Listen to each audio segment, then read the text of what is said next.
Hello tout le monde, on se retrouve aujourd'hui dans le podcast 404 Friendship Not Found, le podcast où on se retrouve après 15 ans d'inexistence, de silence, de rien du tout. Moi c'est Aidinan. Moi c'est Auré qui l'a abandonné à sa naissance. Et aujourd'hui on se retrouve pour l'épisode sur le Coming out. Extrêmement attendu, I guess.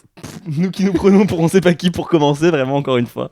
Arrêtez, vous nous harcelez, ça devient gênant. Ouais. Non mais en tout cas, on avait hâte de le faire parce qu'on pense qu'il va être extrêmement intéressant. Et j'ai surtout, depuis qu'on s'est retrouvés, le truc que j'ai le plus hâte d'entendre, c'est comment est-ce que toi tu t'es démerdé pour annoncer à ta famille, à tes amis, comment, dans quel contexte, etc. Donc là, moi, spectateur, je suis extrêmement excité. Mais moi, alors toi, déjà toutes tes histoires d'avant m'ont déjà très excité. En fait, à chaque fois, je sais pas à quelle chose je vais te manger. Ça, le pire dans cette affaire. Ouais. C'est que t'arrives à me surprendre à chaque fois avec de nouvelles histoires. Donc moi, j'ai très hâte aussi. Donc si nous on a hâte, j'espère que vous avez hâte aussi en fait. Exactement. Parce que ça va être super. Et alors ça déjà, comment ça va en fait? Mieux? Bien? Ouais, ça va, je pense. Mieux de quoi? Mieux de... le soleil est revenu. Le soleil est revenu, les oiseaux chantent. La jeudi hockey a recommencé. Voilà, je ne l'ai pas encore inauguré, mais why not? You should. Et voilà, l'été approche. L'été arrive. L'été est menaçant même. C'est un Zara Larsson Summer. Comment vas-tu toi, ma vie? Bah écoute, ça va très bien. J'ai acquis ce pantalon, du coup c'est toute ma personnalité maintenant. Ok. Non, je suis content, franchement. Petit porte-clés aussi. Un petit porte-clés Hello Kitty. Bon, vous verrez pas, mais. And Friends. And Friends, exactement. Elle, je sais plus comment elle s'appelle. Ouais. Faudrait que je demande à ma soeur. Ma soeur, elle est fan de ça. Bah, j'adore ta soeur, du coup. J'ai hâte de la rencontrer, de la revoir. Ouais, bah de la voir tout court, non? De la voir, oui. Jade, je crois que tu l'as jamais rencontrée. Ouais. J'ai appris qu'il y avait une nouvelle sœur. Elle avait une nouvelle dans la famille. Ouais, non, c'est bizarre d'ailleurs parce que bah elle est née quand on était en CP quand même, ou CP-CE1. Mais moi, non, pour moi, pas du tout. Hein. Bah 2008 en tout cas, donc. Bah, c'est pas du tout en CPCE1. Bah si, c'est CE2 en moins alors. Mais non. Mais c'est 2008, on avait 8 ans. On avait 7-8 ans, ouais, si, c'est vrai. Bon, bah écoute, merde à la fin. C'est la reine du monde en tout cas, ma soeur. Ok, bah, hâte de te rencontrer et hâte de savoir comment tu as appris que ton frère aimait les hommes. Transition alors, en fait. Exactement, très bonne transition. Et déjà, on va commencer par le point de départ qui est personnel, genre de toi à toi-même. Genre le moment vraiment où tu t'es dit I am gay as fuck. Ok. Parce que la dernière fois, quand on parlait du grand frère, en vrai, c'est un truc que moi, j'ai transformé aujourd'hui as a gay awakening. Évidemment, qu'au moment où on était dans sa chambre, je me suis pas dit I am gay parce que son frère n'était gay que par la chorégraphie. Vraiment. Pas du tout. Et puis t'avais 8 ans, enfin. Voilà, donc en fait, il n'y a même pas de question de sexualité. Je pense que je savais même pas ce que c'était une personne gay. Voilà. Je sais même pas comment ça marche un zizi. Ouais. Juste aujourd'hui, je me dis que sûrement mon subconscient m'a donné l'indice de voilà, ça devait peut-être être ça. Mais en tout cas, voilà. Ok. C'est pas ce moment-là. Non, moi, mais t'as un moment précis dans ta tête, toi Moi, j'ai un moment précis. Ah bah vas-y alors, parce que moi, j'ai peut-être Et pas de ça concerne une célébrité. Qui est Attends, Justin Bieber. C'était sûr. C'est ça? Voilà, c'était sûr.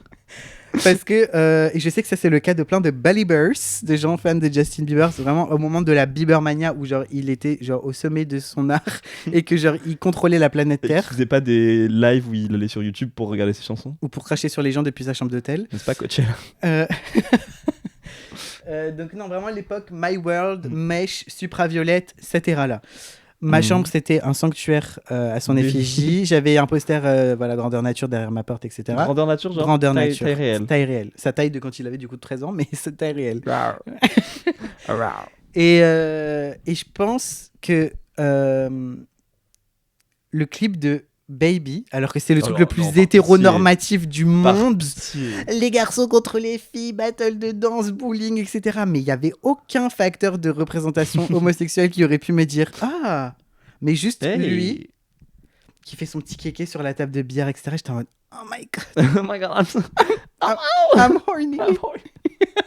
Et je sais que Justin Bieber dans son ensemble, et ça je sais que c'est vraiment le cas pour plein de garçons gays, c'est vraiment de notre âge en tout cas. J'en connais plein qui sont en mode Justin Bieber, pas forcément le Justin Bieber de My World, mais le Justin Bieber même de après, Justin genre Bieber. Boyfriend, etc. Quand il commençait à se dessaper, quand il commençait à se dessaper, qu'il avait enlevé sa mèche, etc. Mais laisse tomber. Oui, là peut-être que je pouvais comprendre la hype, mais parce qu'il avait, il était torse nu quoi, that's it. Ouais. Non. Donc moi, ça pas vraiment le I am gay, c'est par Justin Bieber. Ah non, moi je sais, ça y est, je sais le I am gay, mais j'ai pas un vrai moment, mais c'est un truc où je me suis dit. Pose-toi les bonnes questions. Mais putain, je m'affiche encore, j'en ai marre. C'est quand... Non, mais juste, en gros, je regardais du porno. Ok. Et je pense que ça nous est tous arrivé, mais moi... Attends, mais du coup, quel âge? Parce que la dernière fois dans l'épisode, t'as dit le porno, t'as commencé... Ok. C'était au lycée. Ah oui, c'est vrai. Oui, lycée. Je pense que la fois où vraiment je me suis dit non, il y a un problème, c'est quand au lycée, j'ai regardé du porno hétéro évidemment. Il y a vraiment un moment où toute la scène, j'ai regardé le mec et j'étais là en mode Kinda hot. Can I have just him, genre. Et après, du coup, je suis allé sur les vidéos de mecs tout seul. Et j'étais là en mode oh, so it works as well. Ok. Et du coup, je pense que c'est à partir de ce moment-là où je me suis dit intéressant. Donc, plus au travers du prisme vraiment, Vraiment de la primitif, sexuel. Vraiment, moi. Fapping. Voilà, encore une fois, c'est bien ce que je dis, je me tape l'affiche. Oui, exactement, d'accord. The man I need, as Olivia Dean would say, was in my fucking iPhone screen. Ok. Blackberry screen, peut-être. Et du coup, ouais, je pense que c'était ça, et c'était vraiment par ça. Le découvrir que les hommes s'aimaient, c'était Fireworks de Katy Perry. Mais après, découvrir que moi j'aimais ça, c'était à peu près par là. Mais je m'étais persuadé quand même, après, jusqu'à du coup, l'histoire de Barcelone, etc., oui. que j'aimais les deux. Et même pendant mon coming out à la mère, j'ai dit que j'étais bi. Et elle m'a dit ça n'existe pas. J'étais en mode waouh. Ta mère, elle t'a dit ça n'existe pas. Okay. Elle m'a dit, en fait, elle a dit pour moi, enfin en parlant de moi, c'est une phase. Ouais. Exactement. Attends, she knew, attends, ça, tu vas finir par aimer les hommes, genre. Dans ma trame, j'ai prévu le moment où genre les proches ils disent des trucs complètement curse, donc t'inquiète, ça arrive. En vrai, je la comprends parce que je pense que ça se savait, mais juste. C'était oh, mais non, je t'assure que j'adore les femmes. Bon, 2 mois après, j'étais là, bon, en fait, tu avais raison, j'adore les hommes et c'est tout pour l'instant. Et après, je suis revenu sur ma décision depuis encore. C'est peut-être possible, oui. Bah oui. Donc, tellement de choix possibles en fait dans la vie. Ouais. Donc voilà, moi, j'ai pas eu de moment précis, mais oui, ça s'est fait par le biais, malheureusement, de la pornographie. Mais pour plein de gens, en vrai. Ouais, mais c'est trop dommage, genre. Complètement. Bah, parce que déjà, on n'est pas censé regarder. Breaking news. Bon, lycée, si ça va, mais collège. Ouais, je pense que j'ai vraiment commencé en fin de 3ème, moi. Donc, ouais. Par du straight en plus. À part du full straight, voire peut-être du lesbien, mais je suis pas sûr. Ah ouais? Ouais. Quoi? Parce que mes potes, ils me disaient ça, moi. Oui, c'est vrai que les hétéros, ils se branlent sur du. Ça, ils me disaient, moi, les 2 meufs ensemble, tout, j'étais ok, I'm gonna try, tu vois. Et je pense que comme j'étais tellement persuadé, ou que j'étais de. Et not in a way, les lesbiennes, bien sûr que non, bravo les lesbiennes, mais in a way that les hétéros, ils adorent penser que. Ils adorent fétichiser les femmes et les complètement. lesbiennes. C'est trop grave. On les déteste. Et ce depuis le plus jeune âge du coup. Ah bah apparemment, hein, depuis le lycée, sachez-le. Donc ouais. Toi, something. Mais donc voilà, moi c'est ça. Quel a été pour toi, genre, l'amorce, le moment où tu t'es dit, ça peut plus être un genre by myself truc, et il faut que je le dise au moins à une personne. Et par qui, à quel moment et comment? Eh bah, je sais exactement par qui, à quel moment, comment, mais je sais plus ce qui m'a fait pousser à le dire et à le faire. Ok. Le début donc il y a eu avant où je me rends compte que j'aime un peu les hommes, genre au fin de lycée. Ouais. Mais je pense que j'aime les femmes. Après, il y a le voyage à Barcelone où du coup là, je me rends compte que j'aime parler à des hommes, etc., et que je discute avec des gens, avec ces amis-là du lycée. Et après, fin de l'été, je pars de chez moi pour aller à Rouen, vivre faire mon école d'ingénieur et donc devenir autonome, indépendant. Le fait d'en avoir parlé tout l'été à un mec et que j'osais en parler à personne parce que je trouvais ça un peu pas honteux, mais enfin, si je pense que je trouvais ça honteux en vrai. Ce qui n'est pas du tout vrai, hein. Enfin, ce n'est pas du tout le cas. C'est juste que je trouvais pas ça normal et que j'avais aucun exemple dans mon entourage, donc je trouvais pas ça bien et je pense qu'il y avait un problème selon moi. Alors, il n'y en a aucun. Et donc je me rappelle que ça me bouffait vraiment de l'intérieur de pas pouvoir le dire et de pas pouvoir en parler, que j'étais dans le train, ça fait Cannes, Paris, Paris-Rouen, parce que c'est pas direct, et dans le train Paris-Rouen, j'ai eu une épiphanie et je me dis, non là c'est trop, il faut que j'en parle à quelqu'un.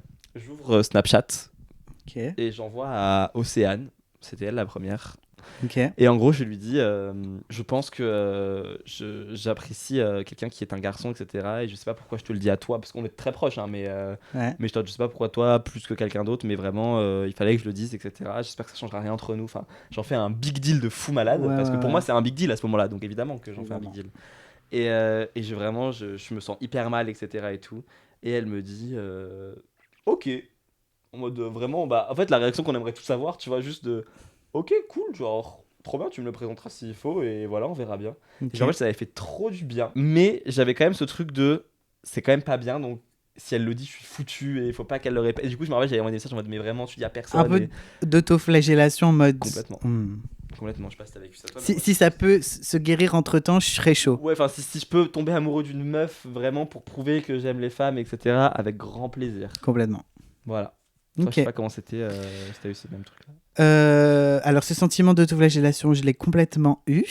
Surtout parce que, comme j'ai déjà dit précédemment, avant même que j'envisage que ça soit public, même juste dans mon entourage, etc., je sais qu'on n'a pas la même expérience là-dessus, mais moi j'étais du coup that kind of gay où on me disait mais t'es pas gay toi, enfin tu dois être gay ou tu vois ce que je veux dire. Karine Le Marchand qui vient dans ta classe. Genre. Exactement, tous les jours, 20 fois par jour par 15 personnes différentes. Donc 6e, 5e bien sûr, hein, parce qu'après 4e, j'étais tellement menaçant et mon oral a tellement changé que les gens me disaient plus ça. Mais c'est vrai. Ouais, bah, comme j'ai dit, à partir de la 4e, j'avais plus cette énergie de personne qu'on peut bully ou d'enfant ou quoi. Une énergie de caïd, genre. Pas de caïd, mais j'étais en mode personne va venir me bully là parce que je vais vous taper tous. Et donc du coup ça a shift en 4e, mais 6e, 5e on me le disait constamment, et donc du coup je sentais bien que la façon dont on me le disait c'était négatif en fait quand on me posait la question. Donc j'avais toujours un biais un peu négatif de ce truc là où je me disais si j'arrive à soit convaincre les gens que je peux être en couple avec une fille, soit que je suis sincèrement ou que je tombe sincèrement amoureux d'une fille, ça va être le bingo parce que je vais pouvoir complètement ignorer ce truc là de mon esprit. Il va exister sûrement, mais du coup je pourrais publiquement vivre un peu genre une double vie. Encore une triple vie du coup. À ce moment là une double du coup 6e, 5e, mais ouais. Ouais putain. Mais t'imagines tellement une genre de délivrance liée au fait de tomber amoureux. Et du coup, je l'ai fait, c'est ça le truc. C'est que ma copine de. Je crois qu'on en a parlé aussi dans un épisode où toi tu disais. Mais toi t'es sortie avec, etc. Elle, avec qui je suis resté 1 mois, au moment où elle a dit oui, je pense qu'elle a dit oui par ennui, sincèrement. Oh, gag. Donc elle voulait peut-être sûrement pimenter son truc, etc. Et donc, pendant. Je vais pimenter ma vie avec Dinon, le bully du lycée. Et donc du coup pendant genre le mois où on a été ensemble, on se faisait des petits smacks d'enfants en dehors devant la classe de musique, etc. Enfin en vrai c'était trop mignon et tout, mais j'étais pas du tout attiré par elle et je pense qu'elle n'était pas attirée pour moi mais pour un sou, genre, mais pas du tout genre. Donc ce truc d'autoflagellation, d'essayer de trouver un plan pour ça, je l'ai eu très tôt et c'est un truc qui m'est resté très longtemps dans l'esprit jusqu'à ce que je finisse par en parler du coup à la première personne à qui j'en parle, et que la première personne à qui j'en parle, qui est Chirine du coup. C'est sûr. Et je lui dis extrêmement tôt parce que Chirine c'est la première personne que je gaslight et à qui je mens quand je mets en place toute une petite stratégie à partir de la 4e et où je fais semblant de pleurer pour un mec dans la cour. C'est vrai, le populaire. Exactement. Donc du coup, elle, je l'ai bassinée vraiment avec cette excuse-là. Donc vu que c'était la seule et la première sur le moment à qui je voulais me plaindre de ce truc-là, évidemment, le coming out est arrivé très très vite. Et j'ai pas le moment dans ma tête, et j'ai pas la méthode, j'ai pas le truc, je pense que ça devait être par message. Tu sais qu'en vrai je pense que je suis attiré par les garçons, etc. Qu'elle a dû me répondre un truc en mode ok moi je t'aime comme t'es ou un truc comme ça, et c'était un non-événement, tellement un non-événement que ni je me souviens de son message ni je me souviens de, tu vois ce que je veux dire, c'était rien. Je me souviens juste que c'est elle sûre, mais voilà quoi. Ouais mais c'est ça, mais du coup en fait moi aussi j'ai ce truc là de sortir avec une meuf par contre au lycée, du coup fin de lycée. Genre tout le monde était au courant qu'elle m'aimait bien, moi j'en avais absolument rien à faire parce que je pense aux hommes mais juste je me l'avouais pas, et du coup j'en avais un peu rien à faire. Et en gros il y avait que des, tu sais, genre quand c'était la pause du midi, les gens étaient des questions en mode si tu pouvais embrasser quelqu'un ça serait qui, nanana, etc. Et genre la pauvre, ça se voyait, elle se sentait pressurisée aussi, tu peux ouais. Pressurisée à le dire moi, parce que évidemment elle l'avait déjà dit à ses potes, etc. et tout, ce qui fait que du coup moi en fait au final tout le monde m'avait fait comprendre que ça par des petits stratagèmes un peu nuls, et moi j'étais oh putain trop bien, genre en mode la bonne affaire, c'est horrible hein. Vraiment je l'ai considéré comme mon échappatoire, et du coup j'étais trop bien, ça va me permettre de prouver que voilà, etc. et tout. Et puis si jamais il y avait des rumeurs, parce qu'il y avait sûrement des rumeurs sur mon homosexualité, mais j'étais pas au courant, enfin j'étais tellement ouais que du coup oui non, c'était en terminale parce qu'en première j'étais pas possible. Vous comprendrez pourquoi bien vite. La Sicard. Oui, la Sicard, oui. Fin de terminale, enfin voilà. Je me dis, enfin il y avait le bal du lycée, tu sais, un peu, ou un truc comme ça, ou genre la kermesse, enfin je sais pas quoi. Ouais. Et je dis et franchement je la prends à part au bal en mode du coup, enfin j'ai cru comprendre que, et je dis je sais plus quoi, en mode que t'avais des sentiments pour moi. La meuf, on s'était parlé, on était juste potes, tu vois, elle m'aime à fond, elle est amoureuse. Et du coup elle me regarde, elle fait alors par contre j'ai pas de sentiments. J'étais là en mode... Oh mon dieu. Mais en même temps, elle a La raison. violence. Mais oui, mais en même temps, elle a raison. Enfin, moi, j'étais grave fait des films. En fait, moi, j'étais tellement. Alors par contre, ma chérie, par contre, Vraiment, pause. c'était pause. Je t'aime pas On du s'est tout. même pas pécho encore. Non, non, c'est juste, genre, j'étais en mode, oui, j'ai compris que t'avais des sentiments. Enfin, genre, elle a cru que j'avais dit qu'elle était amoureuse. Ouais. Et du coup, toi, par contre, je t'arrête tout de suite, vraiment. C'est pas le cas. Non, mais oui, du coup, enfin, c'est pas ce que je voulais dire, mais enfin, genre, que tu m'aimais bien, quoi. Et, Ouais. genre, et du coup, je voulais savoir si tu voulais que peut-être on sorte ensemble. Enfin, vraiment hyper gênant. Et du coup, on s'était fait un smack. Ou un bisou avec la langue, je sais plus. Bref. Et j'étais là, et ça m'avait absolument rien fait, évidemment. Et après, j'ai passé ma semaine à l'éviter. Et un jour, c'est une pote elle qui me dit en mode ouais, elle veut plus être avec toi. Well. Et moi, je t'en ah là là, purée. Ah non, je suis dégoûté. Mais en fait, du coup, ça m'avait pas du tout rassuré sur ma sexualité, quoi, et mon orientation. Ça t'avait peut-être même empiré le truc, du coup. Ouais. C'est là où, du coup, je me suis dit, bon, il va falloir creuser, quoi. Ouais. Et ouais. Parce que surtout qu'en plus, il y a une vraie chute au moment où tu crois que t'as trouvé le plan ultime pour. T'étais là, la combine. Ouais, exactement. Et qu'au moment finalement, soit parce que comme toi, elle te dit, bah en fait, bah non, genre. Bah, moi, elle m'a dit non, mais elle voulait quand même sortir avec moi pour voir un peu parce qu'elle avait pas trop d'expérience. Mais attends, bah, moi, c'est ça. Je m'étais tellement hypé l'histoire. Voilà. Ouais, c'est ça. Soit non, soit comme moi, du coup, bah, la go de un mois qui m'a juste dit, bah en fait, c'est fini. Enfin, c'est nul. Ah oui, toi, elle t'attache comment? C'est elle qui t'attache aussi? Ouais, je m'en souviens plus trop, mais elle était en mode. Je crois qu'elle a envoyé quelqu'un quand même me dire oui. Toi aussi. Putain, la même histoire. Marion, elle. Bon, voilà. Ouais. Je crois qu'elle avait envoyé son frère jumeau, parce qu'elle avait un frère jumeau du même âge qui était dans notre classe et tout. Et qui avait dit, oui, ma soeur, elle a dit c'est fini. Du coup, j'étais en mode ok. À la fois, j'étais en mode rien à battre. Et en même temps, j'étais en mode mais ma combine. Mais vraiment, c'est ça, mon plan parfait pour m'en sortir. Putain. Ouais. Et donc, du coup, ça te remet face à toi-même et face à tes. À tous les questionnements du coup qui vont sûrement reprendre parce que les gens ils disent que si t'es avec une meuf, bon bah c'est bon en fait on le lâche, il est pas gay, donc en fait ça reprend et trucs, donc t'es plus attaché à la combine qu'à la fille. T'es plus attaché à l'image que les autres ont de ce couple qu'à ce couple en soi, hein. Le contexte du moment où toi tu t'es dit it's time, comment est-ce que toi tu jugerais la future réception de la société en général, genre sur le moment, est-ce que t'avais vraiment déjà un rapport de l'homophobie, je sais qu'elle existe, ou t'étais tellement déconnecté de cette réalité là que t'étais en mode je sais pas trop, genre. Tu vois ce que je veux dire? T'es très fort en question, hein. Merci ma vie. Il a plein de talents, ce garçon. N'hésitez pas. Son Insta est dans la bio.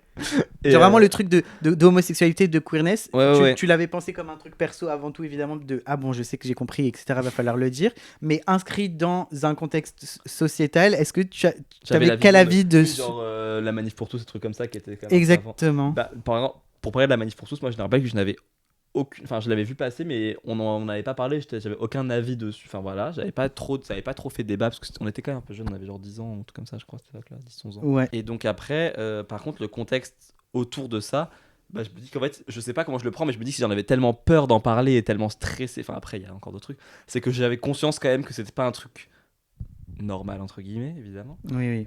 Selon ma vision d'enfant, en fait, j'avais aucun entourage, aucune personne, mais vraiment, j'avais personne, genre zéro. Ouais. Représentation de personnes queer dans mon entourage, que ça soit lesbienne, gay, bi, trans, queer, enfin bref, rien, j'avais vraiment rien. Donc moi j'avais très ce truc de en fait ça n'existe pas, pourquoi ça m'arrive à moi, c'est pas normal, enfin c'est pas un truc qui est censé m'arriver, tu vois, alors que j'avais pas prévu et tout ça. Et donc j'avais quand même conscience du fait que enfin j'avais peur de la réaction des gens. Mais je savais pas pourquoi je devais avoir peur, tu vois. Ok. Genre j'avais pas le truc de tu peux te faire mettre à la rue, te faire ci, te faire ça, enfin. Ok. Genre j'avais pas tout ça, mais je savais que c'était pas normal et que ça pouvait potentiellement être mal reçu. Ok. Toi c'était je pense exactement pareil.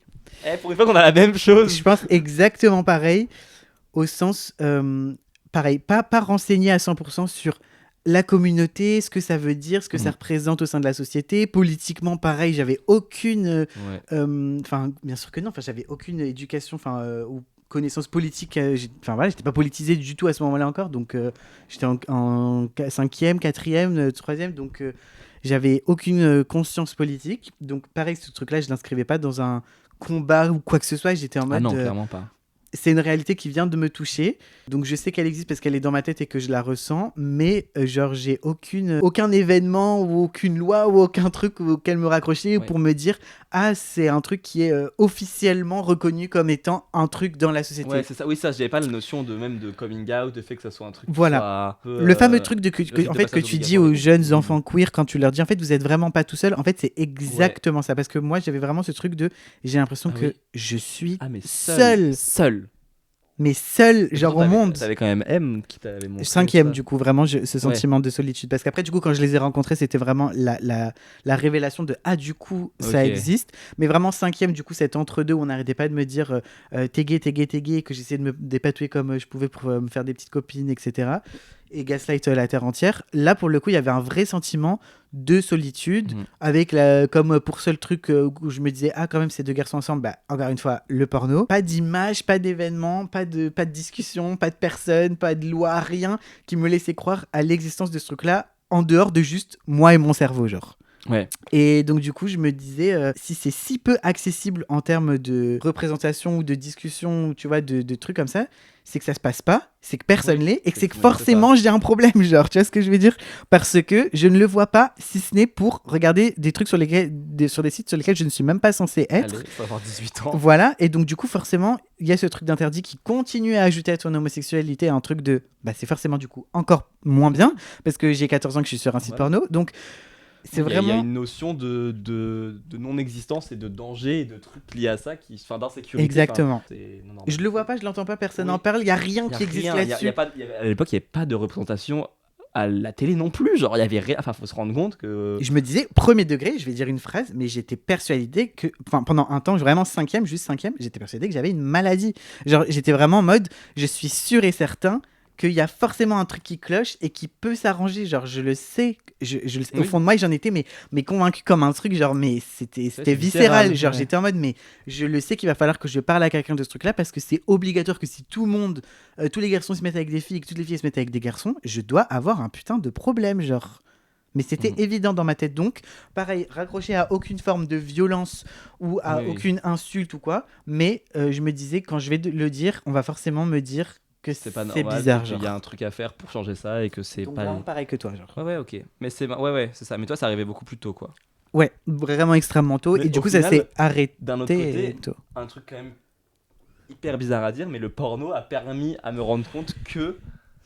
Et c'est horrible. Je sais que t'allais dire ça. Non, mais t'as vu, mais c'est trop grave qu'on se rende compte que c'est pas si interdit, parce que sinon ça n'existerait pas. Enfin, on ferait pas des films dessus. Certes, c'est interdit parce que c'est moins de 18 ans, on sait que c'est un truc de mineur, mais ça veut dire que toutes les personnes de notre âge ne peuvent pas y aller. Donc même les personnes hétéros. Même les personnes hétéros. Mais par contre, le fait de voir qu'il y avait énormément de vidéos quand même sur 2 hommes ensemble ou 2 femmes ensemble, ça m'a quand même permis de me rassurer, entre guillemets. C'est sur internet. Oui, c'est sur internet, ouais. mais c'est des vraies personnes, tu vois. Alors qu'à la télé, à part dans le clip de Katy Perry, j'y reviens parce que j'adore ce clip, il n'y a pas de truc, il n'y a pas de vision de représentation. Enfin vraiment, je suis désolé, moi dans tout ce que je regardais, pas de représentation d'enfants qui sont gays, tu vois. Il y en a plein. Maintenant oui, mais parce que mais même maintenant c'est assez controversé le fait que les gens qui sont anti-wokistan, ils sont en mode mais arrêtez de mettre dans la tête de nos gosses vos questions sur le genre, vos questions sur l'orientation sexuelle, c'est pas l'âge. Ma chérie, je connais plein de gens qui avaient genre 8 ans, ils savaient déjà qu'ils étaient gays, donc comment ça c'est pas l'âge en fait. C'est-à-dire que parce que toi t'estimes, là je vais m'énerver, là je vous dis je vais m'énerver. Là je vais m'énerver.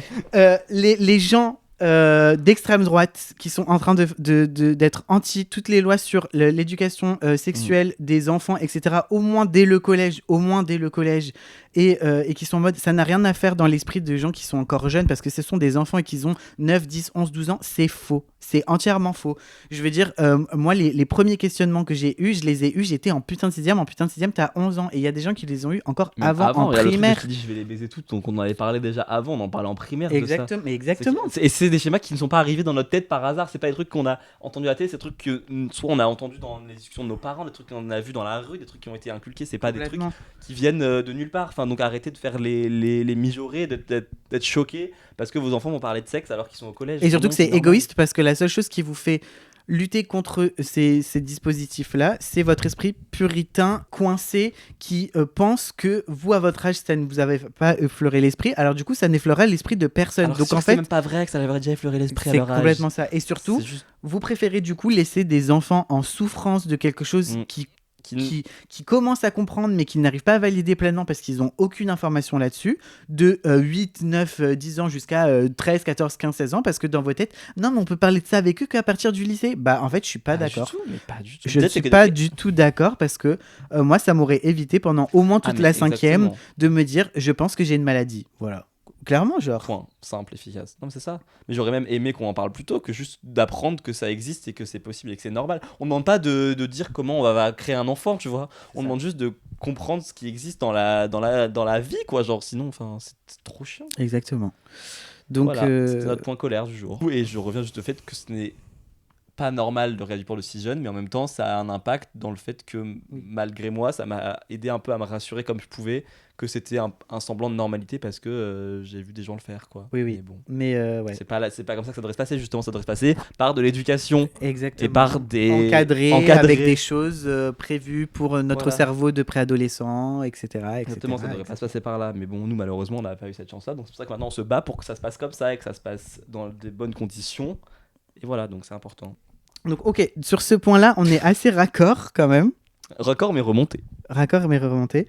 Le seul autre truc que je voulais dire et que tu as dit et sur lequel je voulais revenir, c'est que quand tu as dit oui, moi, j'avais aucune représentation, etc., je sais pas comment expliquer, mais je crois pas qu'en 6e ou en 5e, la représentation visuel de quelque chose que j'aurais vu par exemple dans une série Disney Channel m'aurait permis d'accepter plus quoi que ce soit. Je crois que ah ouais parce que je suis pas du tout d'accord. Moi personnellement, la chose qui m'aurait touché, c'était vraiment plus une information concrète sur une situation vécue dans le monde réel. Moi, vraiment, la chose dont j'avais besoin, c'était d'une explication, limite en mode SVT, enfin, tu vois, genre la biologie, genre le corps, les humains, un truc, où on m'explique que ce n'est pas une maladie. Et je crois pas que deux garçons qui se seraient embrassés en viteuf dans un épisode comme ça aléatoire des Sorciers de Waverly Place ou de Hannah Montana, ça m'aurait aidé de quelconque façon. J'aurais été content de voir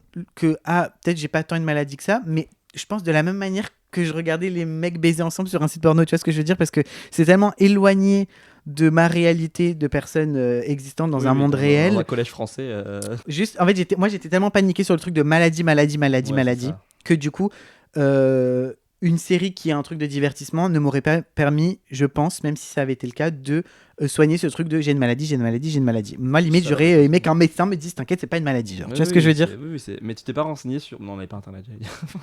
Mais si on avait internet. Oui, mais on avait internet, mais pas à ce point-là de chercher. Ouais, on n'utilisait pas. J'ai pas fait une Nick Nelson en mode à my gay test, quoi, tu vois, genre. Alors là, maintenant, on va passer au gros morceau du moment. Au gros moment.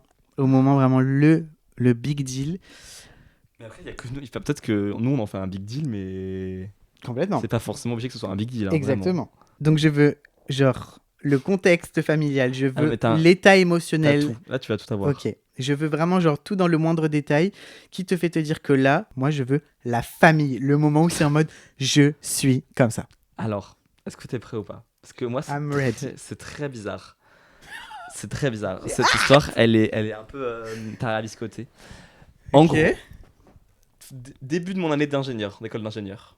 Ok. L'année se passe, donc je pars, je rencontre mon premier copain, je fais ma première fois, ça se finit. Ok. On y reviendra une autre fois, cette histoire-là. Ouais. Mais tout dans le secret, tout ça dans le secret. Genre, quand je croisais des gens, je crois que c'était mon cousin, mon premier copain, enfin bref, dans le secret, à des potes. Mais comme j'habite à Rouen, ça va, y a pas de souci. Mes parents sont pas au courant, on va pas se voir tout le temps, donc voilà. Mais donc après, c'est les vacances d'été, je rentre dans le sud.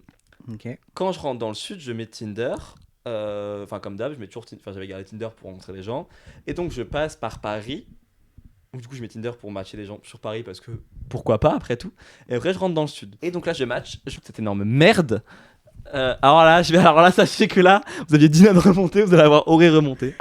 Qui est un mec qui je croise sur Tinder. Après ton premier copain. Après mon premier copain. Donc voilà, on match, etc. On commence à discuter.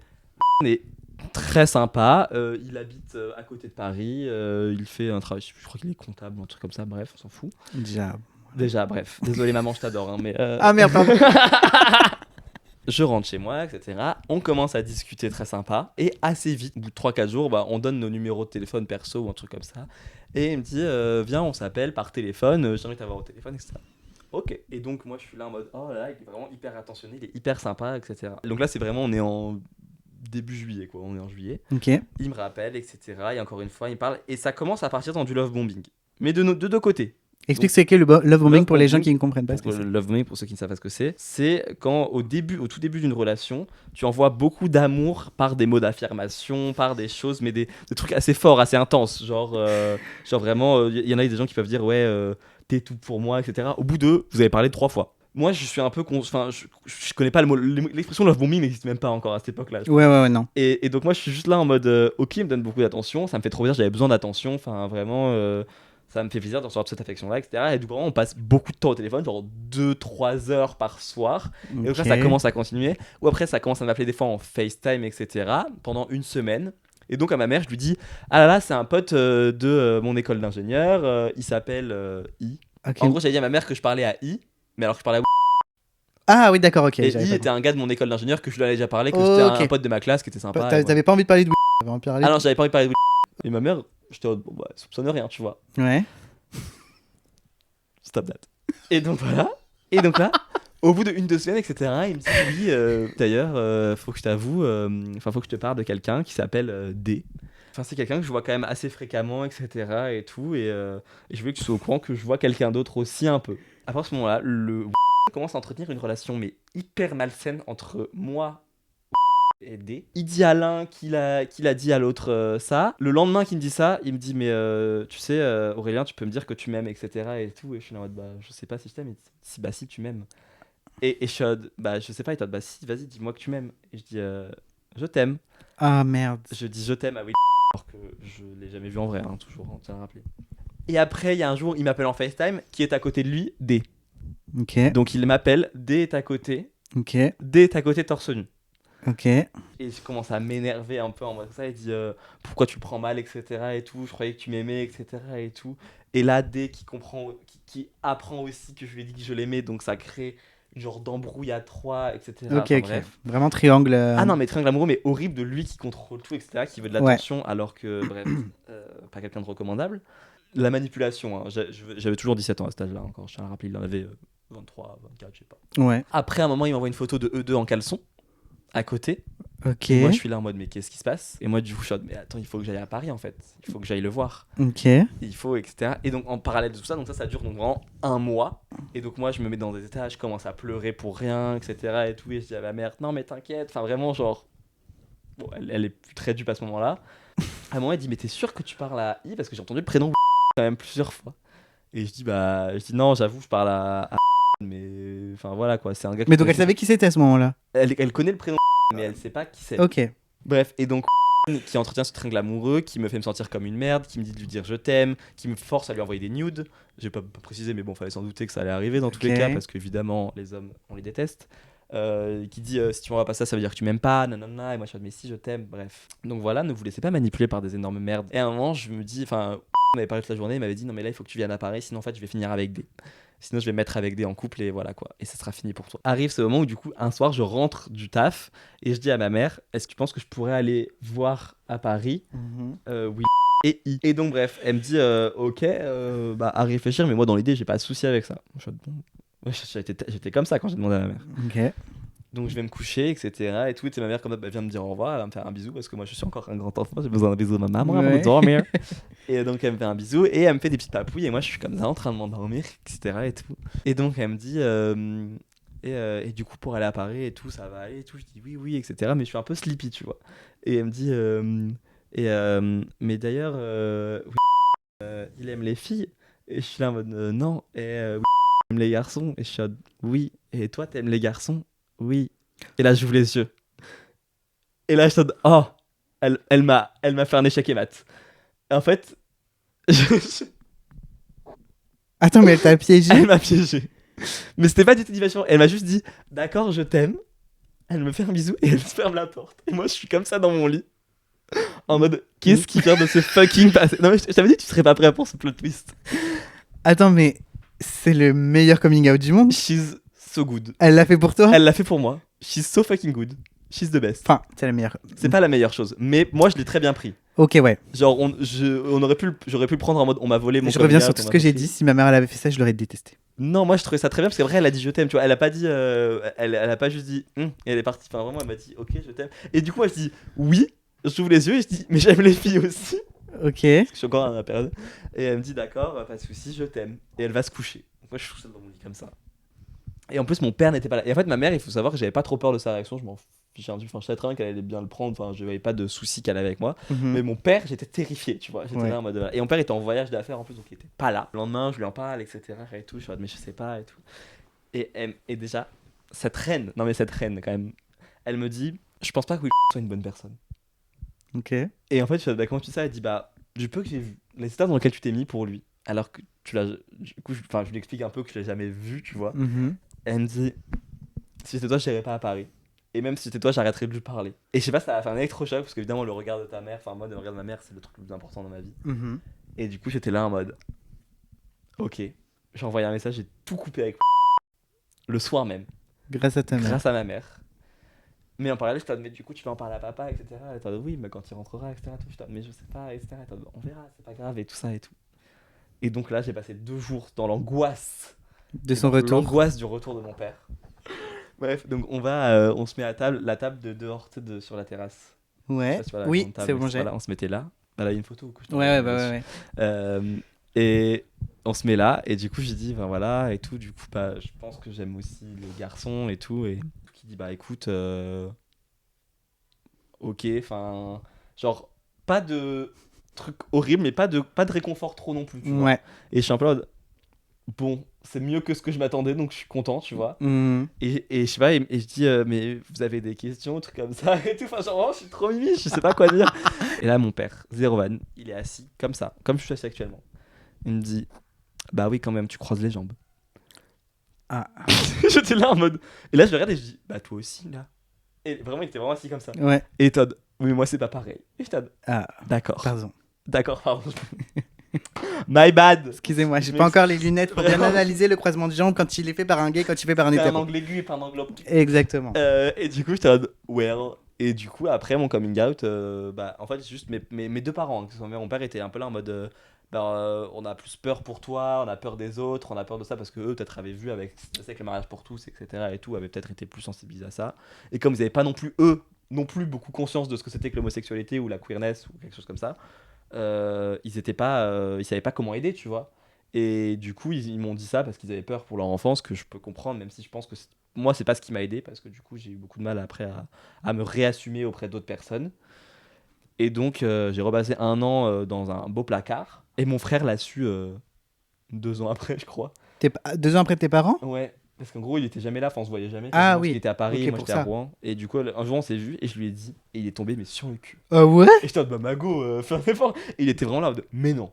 Donc voilà, donc en gros, ma mère qui me tend un piège, mon père qui s'en bat les couilles, qui me dit que je croise des jambes, et mon frère qui tombe sur le cul. En fait, j'ai eu 3 réactions très différentes de toute ma famille. Ouais, ouais, ouais. Qui tombent, mais vraiment, qui tombent des nues, quoi. Ok. Voilà. Donc assez intense. Et oui, énorme merde. J'ai revu d'ailleurs ton compte Insta qui est arrivé sur mon. J'ai revu en les suggestions. Je me mais qu'est-ce qu'il fout là? Ouais. Et du coup, bref, sache que ce n'est pas ok ce que tu as fait. Tu t'es jamais excusé. Tu n'as jamais rien fait de bien par rapport à ça. Et tu n'as jamais. Et au final, je suis resté pote avec D. D'ailleurs, j'ai pas dit ça à la fin de l'histoire. Enfin, on s'est reparlé un peu de temps en temps. Voilà, ça fait longtemps que je n'ai pas donné de nouvelles, mais on se suit encore.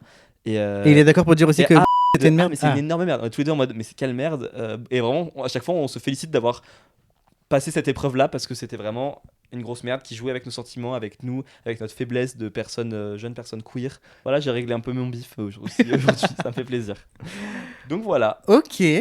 enough pour moi. Insta. Intense. Ouais, intense ce coming out à la famille. Tu vois, c'est un coming qui est tellement pas usuel, j'ai l'impression. Ouais, non, pas du tout, parce que je m'attendais vraiment pas. En fait, moi, je m'attendais vraiment à une annonce qui vient de toi déjà. Bah ouais. Le truc de ta mère, tu m'as gag.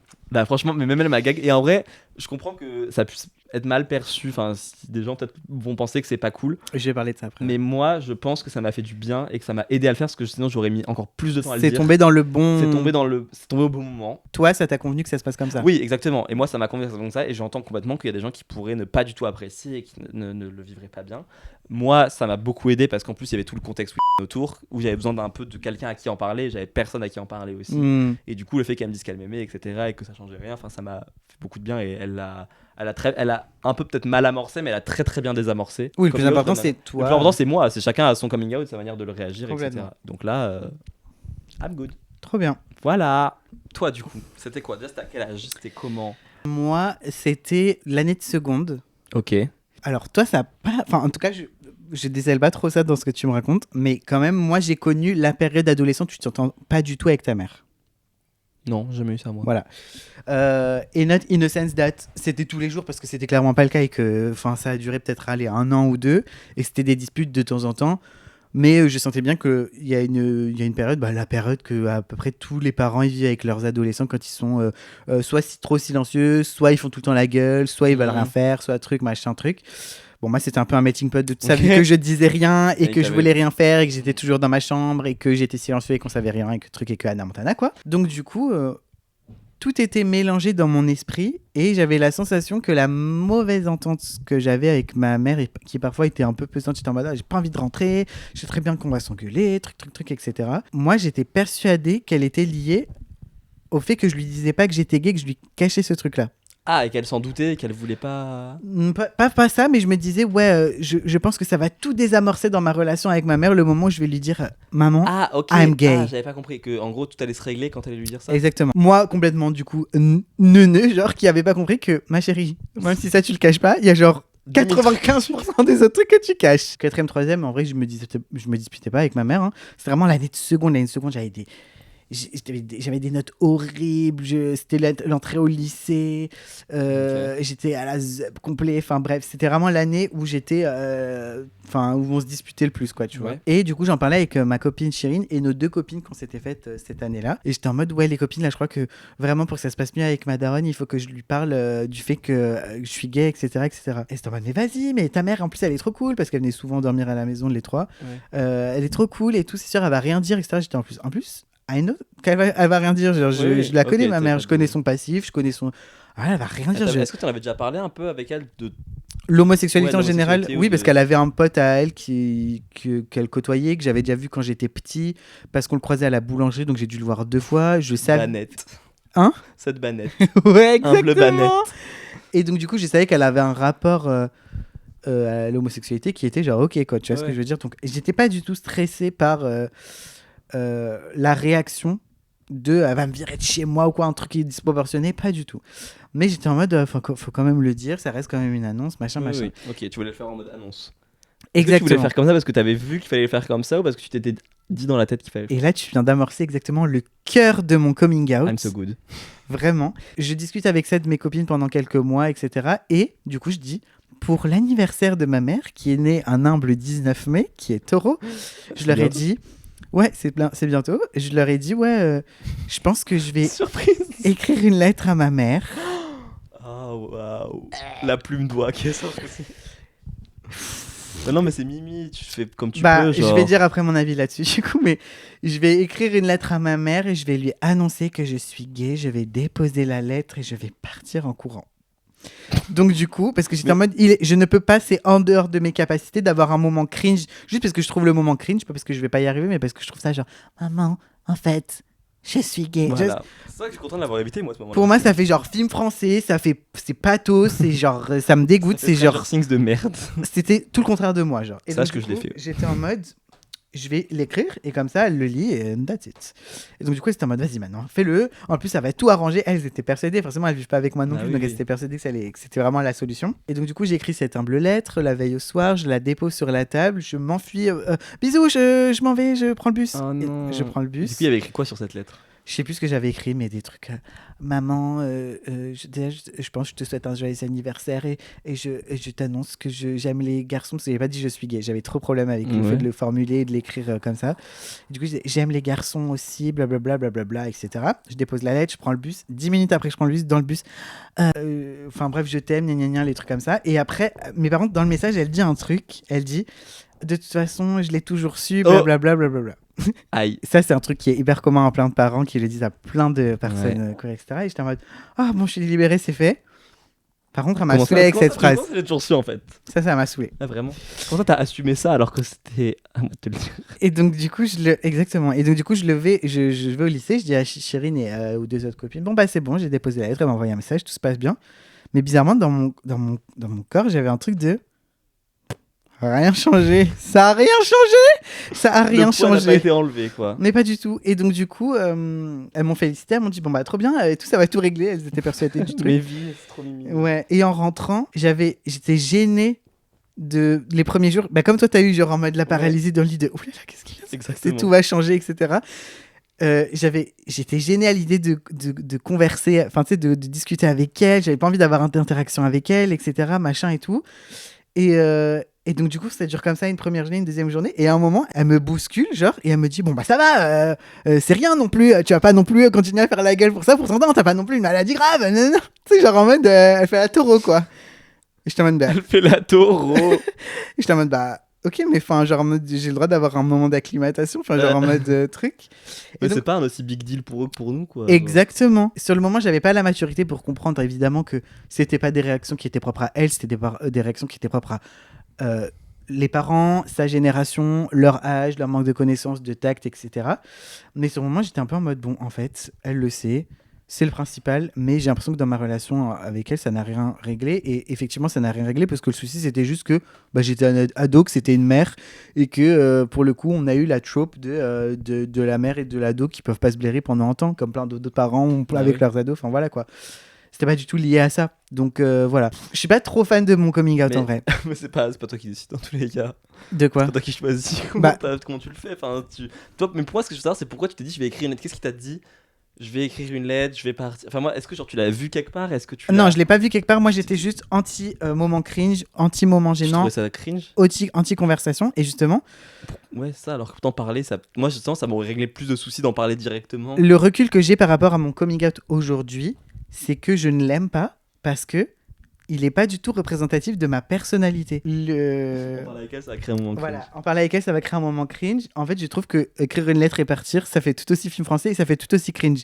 Donc, le retour que j'ai dessus de plein de conversations que j'ai avec des potes qui sont aussi queer et qui ont aussi fait des coming out, c'est que le truc le plus proche de ma personnalité, c'était en fait un jour de lui dire, bah en fait maman, il y a un garçon qui vient. Oui, mais c'est ce qu'on aimerait tous faire, mais est-ce que c'est vraiment ce qu'on arrive à faire sur l'instant? Pas du tout. Je sais pas, mais Ta personnalité de toi en seconde, elle a changé à toi maintenant. c'est vrai, peut-être. Je sais pas, parce qu'en fait, j'étais quand même déjà à la zeub. Tu vois ça ce veut que je rien veux dire. C'est pas... Oui, tu peux être à la zeub avec tes amis, avec ça, mais quand ça parle d'amour de toi au fond de toi, peut-être que c'était Je juste sais pas. en mode petite personne mimi et romantique et un peu fleur bleue, et c'est ok, genre. Je pense, non, par contre, ça vraiment pas du tout, je pense. Le truc de romantisme, etc., j'étais anti-romantisme, etc. J'étais pas du tout sentimental, etc. En fait, c'est ça le truc, c'est que du coup, maintenant, le regard que j'ai sur ce truc-là, c'est un truc un peu genre gênant, cringe, où j'en ai fait un truc hyper big deal, où j'ai eu besoin d'écrire une lettre, alors que ma chérie, t'avais juste à rentrer avec quelqu'un et dire, bon, bah voilà, ça c'est. Bah, mais moi, j'aimerais tellement aimer que ça se passe comme ça, mais non, j'arrivais pas à l'imaginer avoir les couilles de le faire, tu vois. Et même, du coup, je rebondis pour mes amis, j'étais pas bien. Et genre en gros vraiment on était en vacances bah du coup un an après parce que du coup j'avais vécu caché pendant un an à cause de ça et à un moment on était avec mes nouveaux amis du coup de l'école d'ingénieur tous en voyage à Biscarrosse chez une pote, je sais pas c'était un soir etc, j'ai un truc à vous dire vraiment et j'étais là voilà je crois que j'aime les hommes aussi et vraiment ouais. Et c'était juste là en mode who cares et vraiment en fait parce que je pense que tous s'en doutaient de petit 1 mais petit 2 c'était juste là en mode franchement on s'en fout tu vois et il y en a juste un qui était là en mode ah ouais marrant mais vraiment même lui était choqué t'es en mode ok. Et du coup, et en fait, j'en ai fait 30 000 et celui-là, j'avoue, j'en ai un peu honte parce que c'est vraiment le truc cringe, mais en même temps, j'imaginais pas d'autre manière de le faire, tu vois, sur l'instant. Ouais. Et c'est que comme ça que je pouvais le faire, et donc je l'ai fait comme ça, et j'ai pas de regret de l'avoir fait comme ça. Mais j'avoue que en y repensant, j'ai des frissons de gêne, tu vois. Voilà. Au final, bon, dans ce groupe-là, il y en a 3 qui ont fait leur coming out, donc à un moment donné. Oui. Merde, de regret, non, moi non plus, j'ai pas de regret. En plus, j'imagine ma mère, elle a dû garder cette lettre dans un petit coin, ça lui fait un code d'anniversaire. Tous les ans, j'imagine qu'elle y pense. Bon voilà, tant mieux. Moi de mon côté, je suis tellement le meilleur fils en fait. Genre. Moi de mon côté, personnellement, l'œil personnel que j'ai sur ce truc-là, je trouve ça un moment très gênant et je trouve que c'est pas du tout représentatif de ma personnalité, de, je sais pas, je trouve ça un peu voilà. Mais par contre, moi du coup, 2 ou 3 semaines après le truc où je dis à mes potes, j'ai un truc que je n'arriverai pas à expliquer. Je sais pas si ça te l'a fait à toi aussi ou pas. Et donc ce truc de vivons heureux, vivons cachés, etc. Ah oui, on m'avait dit. Moi, 2 semaines après ça, un jour, je me réveille. Je te jure, il s'est rien passé la veille, il s'est rien passé les jours même. Je me réveille et j'en ai plus rien à foutre du regard des autres. J'en ai plus rien à foutre. Ah, ok, ouais. Et sans aucune raison, je suis en fait, ça me saoule. Genre, j'en ai marre de me cacher, etc. Et alors que, mais juste au réveil, j'ai décidé ça. Et depuis, bah, évidemment, voilà, genre, je vais pas faire des folies, etc. Mais je suis juste là en mode, enfin que les gens sachent, que les gens sachent pas, je vais pas le cacher au travail, je vais pas le cacher machin. Je m'en fous parce que bon bah voilà, après s'ils acceptent pas, c'est leur problème et je trouverais tellement mieux, ça veut dire que c'est des gens qui ne me méritent pas, tu vois. Okay, Mais j'ai eu ce truc de ça m'intéresserait d'ailleurs de savoir s'il y a des gens qui écoutent ça qui ont eu ce switch là aussi de très restreint, très renfermé, très à cacher. Après l'année d'après, je suis arrivé à l'école d'ingénieur. J'en parlais comme si Oui, la vraie libération. Ah mais la vraie libération, mais qui n'a aucune explication de point de il n'y a départ pas ou quoi. d'événement ni rien, voilà. Et du coup, j'aimerais bien savoir si ça existe avec d'autres gens. Toi, du coup, j'imagine que non. Moi, ça n'existe pas parce qu'en fait, j'ai jamais ressenti. Enfin, je me suis. Ouais, pas du tout. Ouais. Genre Bikini Bottom, ça m'a directement désinhibé à tout plein de niveaux, peut-être même un peu trop et peut-être un peu trop jeune, comme on a déjà parlé, mais du coup, ça m'a permis d'avoir une vraie distance par rapport à. Je sais pas, peut-être au côté un peu maniéré que tu pourrais avoir parce que dans le Bikini Bottom, il y avait des gens qui étaient queer et maniérés et d'autres qui étaient queer et complètement. Enfin, on aurait dit des Tortues Ninja, ils faisaient hyper peur. Donc, il y avait des gens qui avaient une sexualité vraiment débridée, il y avait des gens qui avaient une sexualité plus enfin romantique où ils faisaient des trucs que tous les deux. Donc en fait j'avais déjà, grâce à ce groupe là, c'est très bizarre à dire, mais très jeune et avant même mon coming out, avant même tout, du coup une vision, une représentation du coup de la communauté en tant que telle de façon assez plurielle et où du coup moi je me suis directement je me suis trouvé ma petite place dans ce truc-là où t'avais sexuellement, je vais un peu tout ce qui se passait, tout ce qui toi t'avais envie, qui te faisait envie. Ouais, exactement. Dans ma personnalité, je vais me comporter comme ça. Dans ma sexualité, je vais me comporter comme ça, etc., etc. Ouais. C'est pour ça que du coup, je trouve que ça rentre en parfaite en quoi. Enfin, c'est pas en adéquation avec mon coming out. C'est pas toi qui décide en fait. Mais comment c'est pas moi qui décide? Bien sûr que c'est moi qui décide. C'est pas toi qui décide comment tu l'as fait. Bah si, c'est moi qui décide. Oui, mais du coup, pourquoi tu regrettes alors que tu l'as fait comme ça? Mais parce que je pense que je l'ai fait plus en mode pour la forme. C'était du people pleasing en mode j'étais en mode ma mère va adorer que je lui écrive une lettre pour son anniversaire. Tu vois ce que je veux dire? Et du coup, c'est ça que en fait, c'est pas que ça me dérange au sens. Non. C'est juste que je trouve ça ridicule, c'est tout. Bon. Voilà. Je trouve ça nul, genre. Chacun son coming out. Mais voilà. Donc. Mais ça serait de pas avoir en faire, comme on aimerait tellement ne pas avoir en faire, mais on est encore obligé de devoir en faire en fait. On a déjà un petit peu hint le fait qu'il y avait des phrases un peu cursed qui étaient dites par nos familles, etc. Est-ce que toi tu as d'autres exemples dans ta tête de phrases un petit peu maudites? J'ai une phrase maudite mais qu'on n'a pas dit à moi. C'est une phrase que m'a dit à ma mère, supposément. Ok. But I don't know if it's true, parce que c'est ma mère qui me l'a raconté, mais bon, je vois pas quel intérêt elle aurait de mentir là-dessus. Et elle fait plein d'introspection, et du coup, moi, elle me dit, mais qu'est-ce qui t'a blessé, etc. Et tout dans qu'est-ce que j'ai fait qui a pu blesser? Le chat! Et je dis, bah, par exemple, le fait que vous m'ayez dit vivons heureux, vivons cachés, ça m'a pas trop aidé, tu vois. Ok, je comprends. Mais qu'on a entendu, parce qu'en gros, quand je suis né, elle a pris un congé longue durée, maternité. Du coup, je suis resté, voilà quoi, j'étais avec elle, du coup, j'étais trop content, j'étais hyper heureux. Ouais. Et en gros, quelqu'un apparemment lui a dit peut-être qu'il serait pas devenu comme ça s'il était resté dans tes bras les 3 premières années de sa vie. S'il était pas resté dans tes bras les 3 premières années de sa vie. Which is vraiment. Un classique déjà. Non mais tu te rends compte quand même de la dinguerie qu'on puisse penser que c'est un truc qui se développe dans les 3 années parce que ça y est, il y a une parce qu'une attitude ou parce féminine que... en fait. Ouais, genre, complètement. C'est quoi cette association de merde? Du féminin à l'homosexualité, bref, etc. Ça n'a aucun rapport, ça n'a jamais eu de rapport, on l'a pas choisi. Ouais. C'est vraiment J'en ai une un peu dans le même style. De la part de qui? De la part de personnes qui sont de l'entourage de ma mère et que ma mère du coup m'a dit qu'ils avaient dit que ma mère était en mode... C'est récent, donc ma mère maintenant elle est de plus en plus éduquée à toutes ces questions-là et elle sait très bien ce qu'il faut dire, faut pas dire. Et donc du coup quand il y a des proches à elle qui lui disent ça, elle est en mode ta gueule. Parce qu'en gros, ça sera peut-être pour un épisode, mais j'ai grandi qu'avec ma mère et mes sœurs. Et donc, du coup, il y a beaucoup de gens autour de ma mère qui lui disent mais je pense que ton fils, en réalité, s'il y avait une figure masculine ou paternelle, il y a de fortes chances qu'il ne soit pas devenu gay.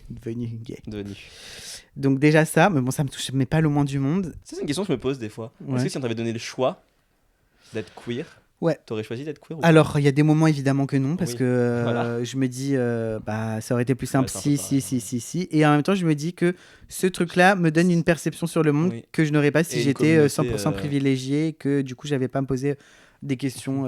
Oui, clairement, et même, l'aspect communautaire de la communauté queer, je le trouve tellement beau et tellement inspirant. Ouais. Pour moi, en tout cas. Oui.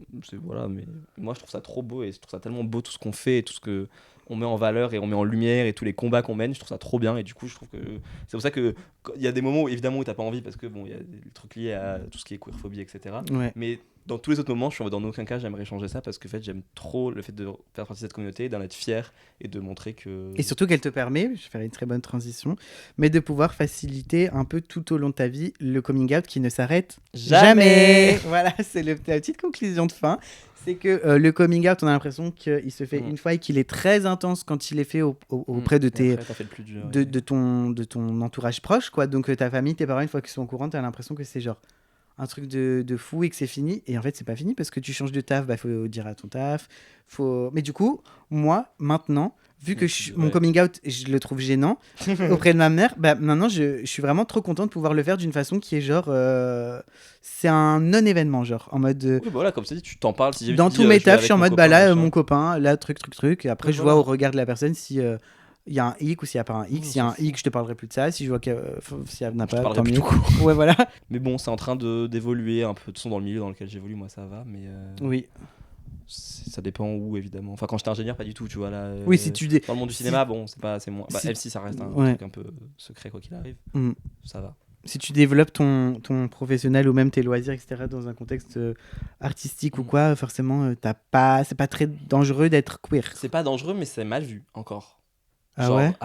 En vrai, regarde le nombre d'acteurs qui sont ouvertement gays. Oui, non, mais je parle pas des gens qui sont immensément connus. Hein. Je te parle de nous, as a nobody. Ah non, genre, oui, ça va. Si tu es, tu vois ce que je veux dire. Là, c'est évidemment que tu vas avoir que des collègues de personnes qui seront aussi genre gays, etc. Oui, c'est ça. Quelqu'un genre en mode une superstar qui doit annoncer qu'elle est homosexuelle, oui. C'est encore un peu malheureusement Muriel Robin, ça lui a gâché toute sa carrière de comédienne. Enfin bref. Donc lol, je rigole. Ça sera bipé. Vous devrez deviner de qui je parle. Ce nom sera bipé 100%. J'ai une question aussi. Ah, vas-y, tes sœurs, comment elles l'ont pris? Mes sœurs, comment ça s'est passé? Léa, je lui ai annoncé avec Chérine. Et du coup, on est allé dans une genre de petite forêt, bref. Et sur le chemin, Chérine m'avait dit, vas-y, dis-lui, avant de le dire à ta mère, il faut que tes sœurs soient au courant. Ah, donc tu as dit avant ta... Ouais. Et du coup, je l'avais dit à Léa. Par contre, ça, je l'avais dit à l'oral. Sur le moment, on était hyper proches et tout. Donc du coup, je lui avais dit comme ça. Elle était en mode, ok. Elle était grave contente, elle s'en foutait. Et Jade, la dernière, je me souviens plus du tout. Mais je crois que Jade, pour le coup... ça s'est fait vraiment c'est la première à qui je l'ai fait comme je le fais maintenant à tout le monde en mode là en ce moment je vois un garçon, il s'appelle un gars de Paris. C'est vrai? Ouais. Je connais pas.